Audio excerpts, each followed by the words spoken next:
Vacation Rental Machine helps hosts just like you learn how to start, grow, and scale your short-term rental business.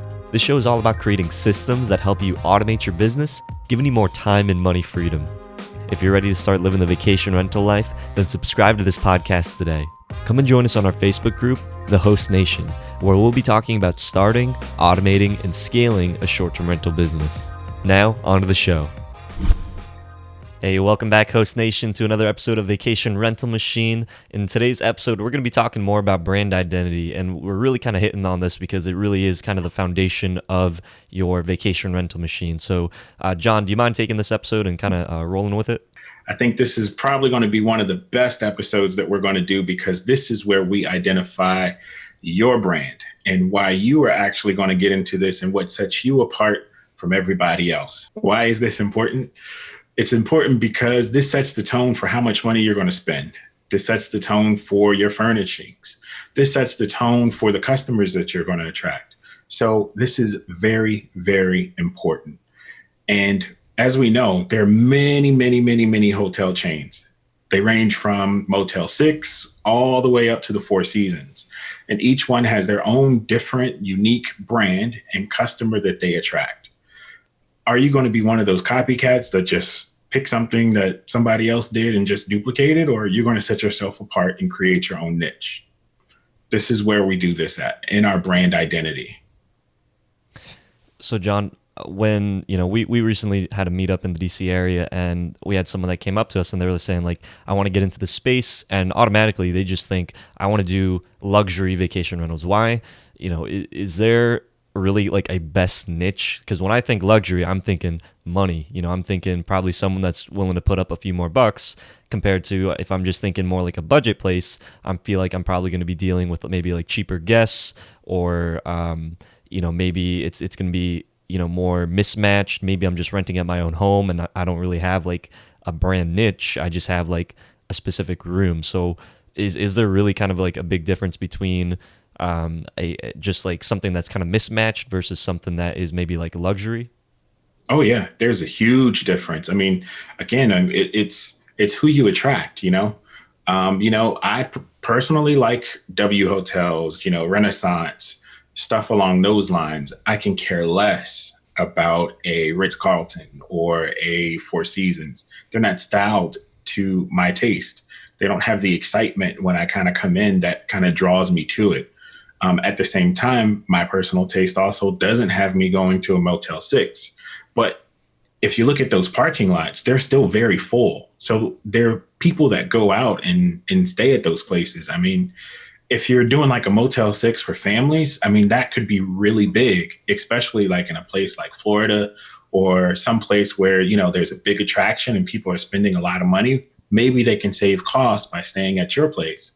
It doesn't have to necessarily be cheap looking, but it can just be not the best furnishings. You don't have to go out to Crate and Barrel or Restoration Hardware. You can just go to IKEA and find good products that suit the need for your guest. So it's really important. The guy that kind of came out on Saturday, he wanted to do luxury, but really like real luxury.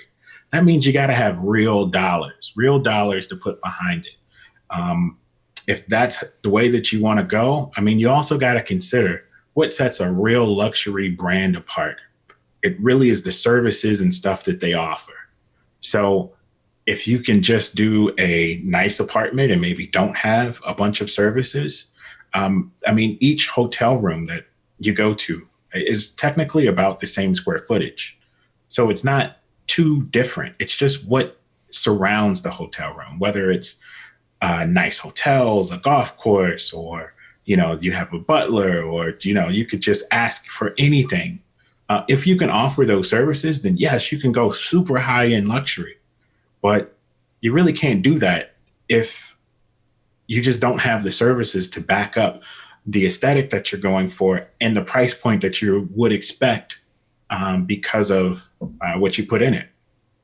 I think you made a really good point, because like when I first put my property up, sure, I think luxury is probably a niche that is probably really safe for a lot of people because you're dealing with people that have a little bit more money. People that typically spend a little bit more. They're not, it seems like the cheaper that you go, you're also getting like people that expect more for the cheaper prices, and sometimes they can cause some issues with that. So I think luxury is definitely a niche that is very very lucrative and probably really a lot more easier to manage. But like when I did my property, it's a basement unit, so I'm not making a luxury basement unit. It just didn't really fit my home and didn't really fit my style that I was aiming for. And I'm helping a person purchase a property right now in the Virginia area, and they're looking for a property that they can start renting on Airbnb. But every property has different amenities to it. So like this one property that he's looking at, it's by the water. So it wouldn't make sense for him to be a luxury vacation rental place that's kind of like by a river, that where the services that he would probably be more catered towards is like nature, maybe like water tours, more adventure seekers. So a luxury adventure seeker, I'm sure that there's a niche for that somewhere, but it doesn't have to be that. Definitely. I mean, I would say you can create your niche. You could attach to another niche. They're really people travel differently. I mean, I travel differently than you. People like certain things. Some places I'm like, oh no, that's just not me. The whole tiny house thing. Some people are like, oh my God, I would love to stay at a tiny house. Some people are like, oh, that's cute. I would never want to stay there. So there's different things for different people. So you really can't really go too wrong on niche. However, I do think you need to find something and stick with it for a little while before you decide this either works or doesn't work. That's why this is really, really important. So when I'm thinking of like a brand identity and a niche, let's say you have your first property and you set it up the way that you kind of want to, but what about all the properties after that? Are they all supposed to fit within your certain brand, or can you try different things? How does that work? That's why I'm thinking you should stick with it for a little while. As you have your first property, you attract a certain guest, and what you want is repeat business. What you really want is those people to book with you directly, and what they expect is to basically have the same type of feel or same type of like service that you offered within your first unit. So you kind of got to keep a little trend going. I know that I might style rooms technically just a little bit different, but everything about the room, the bare bones of the room, are exactly the same. So you can go to any room. If you like the beds, you're going to like the beds in every room. If you like the knives, you're going to like the knives in every room. Those things are a part of my bare base and in my brand. So whatever you kind of come up with, stick to it and just duplicate it over and over again. So I saw four of the key things that you've pointed out is furnishings, location, atmosphere, and services. So do you mind kind of breaking down what these kind of categories are for your brand niche and how you can kind of cater these key things to be able to fit your niche? Yeah, I mean, definitely. If you're going for a low end unit, your furnishings, you could almost buy them off of Walmart, or you could probably pick some up from the flea market, or you can go to some place and refurbish some furniture that you picked up and maybe want to paint a different color, still create a unique look, and just bring the old back to new. If you're going mid-grade, maybe you're shopping on Wayfair or Jocelyn, Maine, or maybe you're still going out to some of your local stores. If you're going high-end, you're probably going to want to go to some of those high-end stores like, Restoration Hardware. You might want to go to West Elm, places like that, Pottery Barn. Those things and the people that are staying in those places expect to see those things. So that's why furnishings are important. Number 2 on our list is location. Location could be one of those things where you set yourself apart. If you're really going after that adventure seeker, then you probably need to be somewhere where they can have an adventure. You can't really do that in the middle of the city. So if you're going out for the business person, then you probably need to be close to a business district. The atmosphere that you create in each room also is very important. Are you kid friendly? Is it a theme based? Are you comic books and Marvel and stuff like that all throughout the room, or is it just a clean, minimalist space that somebody could really just come in and just do whatever they got to do? Again, services are 100% what adds to that luxury feel. If I get a black car to pick me up from the airport and drop me off at the apartment or wherever it is, that is a service that I would expect if I'm paying a very high price point.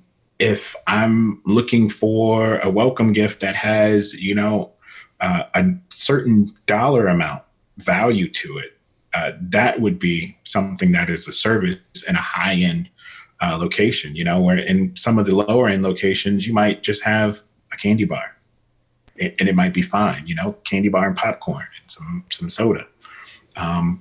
In a high end place, do the same thing. It's not going to work. 100% it won't work. People will laugh at you and it will find it in your reviews. Yeah, I think like when I put my first listing up, I was catering a specific type of traveler that I had in mind because that's more who I am. So I wanted someone that was going to be quiet, more zen, more not someone that was looking just to party and have a good time, but someone that was looking to like I offer traditional like Chinese flowering teas. So when people stay with us, they get a little flowering tea, and there's a tea kettle. I give them like a welcome card, letting them know like, hey, if you need anything, just contact me. A lot of the stuff that I would want, like if I was traveling and I was staying somewhere, I'm kind of catering it for that. So when someone looks at my property, I really want them to feel like, wow, this is very Asian, this is very minimalist, zen, and they will be like-minded like me. So if they are like-minded like me, then I know what type of people I can expect to be staying at my unit. So and I can even charge a little bit more because there's everybody else that's doing maybe the same brand or same niche, and they're all charging kind of similar prices, or they're mismatched. They don't really have like an identity. But because my property is catered a specific way, I'm able to charge a little bit more of a premium because of that. Definitely. I mean, let's talk about one of the biggest hotel chains in the U.S. Let's talk about Marriott's for a little bit. They can have multiple hotels right next to each other and charge completely different price points. If we go and take a regular Marriott, their motto is called Travel Brilliantly. That's what their mission statement is, and that's how they tend to their guests. How is that different from a JW Marriott, where their motto is the JW treatment? Treatment, that means services to me, right? So one of the biggest things that when I stay at a JW that they do that I find at first very weird is they kind of come in. When you first enter the room, everything is set up brilliantly. The bed has the pillows on it and everything is set and tight. Well, if you leave the room and you come back later that night, the pillows are off the bed. The sheets are kind of folded over and it's like laid so you can easily get into bed and there's like some sort of treat, right? All of this happened while you left the room, and this happens every day. It's called turn down service. One of those things that sets the JW Marriott apart from all its other brands. They offer things from their dream bar. They have essential oils that they drop off. They do a wine down service. They offer chocolates. I mean, this is something you don't get when you stay at a regular Courtyard or you stay at just a regular, just a Marriott. They got it down pat, and they have multiple chains. So there's definitely something for everybody. Yeah, and I think the when it comes to picking out your brand, I feel like this is the funnest part of the process. Like, we've had some people on the show, short-term rental success stories. I think our first episode, there was this woman. She every single place that she did, she had a different type of style suited to what she wanted to do. So she was saying she wasn't able to decorate her home a certain way because in her home with her husband, because the husband was like, I don't want like that industrial style. So she decided to do the industrial style in one of her units, and then in another unit she had another style that she wanted, and another. So just because you have like maybe a brand identity or a niche doesn't mean that every single place has to be cookie cutter the same. As long as you know what your brand is, that you're catering to a specific audience, then every property can be different. But just know that you're going to be targeting different types of audiences. So maybe you might have challenges trying to find specific people for that specific unit. When you have everything kind of more cookie cutter, more similar to each other, and you know what type of person you're catering towards, you can start to work on like, well, what is it about the people that are staying at this unit that they want to stay here, and how can I improve that experience for them? So you just have to think of it like little boxes that all these little units are in, and every box that you have, it's going to cater a specific type of audience that you will have to learn what are their likes, what are their dislikes, what are their traveling preferences, and how can I be able to fill that box with the appropriate person. Definitely. Last Saturday, we met another couple that did something differently than I did. And it's like, great. I mean, they have a good following. They do real themes. I mean, like if they do a saloon theme with guns and like whiskey bottles and stuff like that. I mean, this stuff is like amazing. I would never think to design anything that way. But they're able to do this over and over at a certain price point that works for them. It really, really, really was great to see and hear that somebody did something outside the box, and they have a following.